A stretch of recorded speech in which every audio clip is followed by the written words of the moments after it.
Bonjour amis détectives. Aujourd'hui nous plongeons dans l'histoire de Gilles de Rais, également connu sous le nom de Gilles de Retz, une figure à la fois héroïque et monstrueuse du XVe siècle.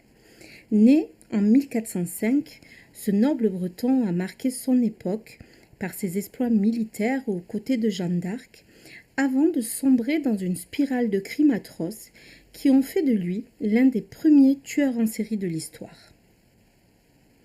Issu d'une famille noble influente, Gilles de Rais s'est illustré comme un soldat renommé durant la guerre de Cent Ans. Combattant aux côtés de Jeanne d'Arc, il a joué un rôle crucial dans plusieurs victoires militaires, notamment la libération d'Orléans. Sa bravoure sur le champ de bataille lui a valu une grande renommée. Après la guerre, Gilles de Rais retourne sur ses terres et adopte un train de vie fastueux. Il finance des projets artistiques et des productions théâtrales somptueuses, mais ses dépenses extravagantes l'entraînent rapidement vers la ruine. C'est durant cette période d'ailleurs que des rumeurs inquiétantes commencent à circuler sur ses activités criminelles. En 1440, Gilles de Rais est arrêté et jugé pour de multiples crimes, dont la sodomie, l'hérésie et surtout le meurtre de nombreux enfants.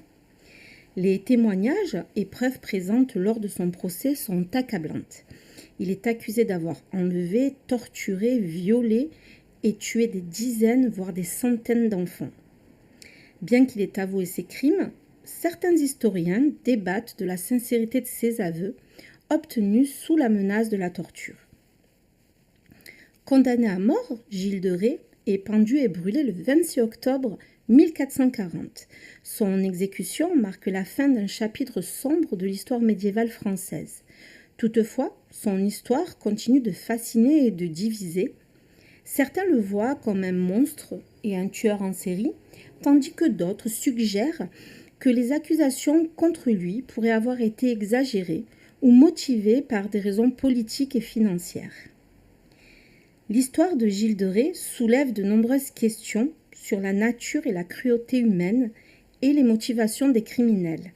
Ces crimes, s'ils sont avérés, indiquent une personnalité profondément perturbée, marquée par la perversion et la violence.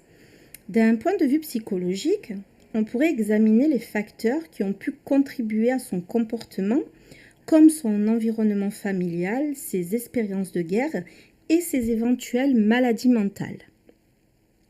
Gilles de Rais reste une figure énigmatique et troublante.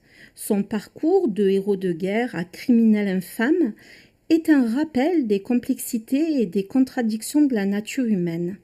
Son histoire continue d'être étudiée et débattue, offrant des leçons sur la justice, la moralité et les ténèbres qui peuvent habiter l'âme humaine.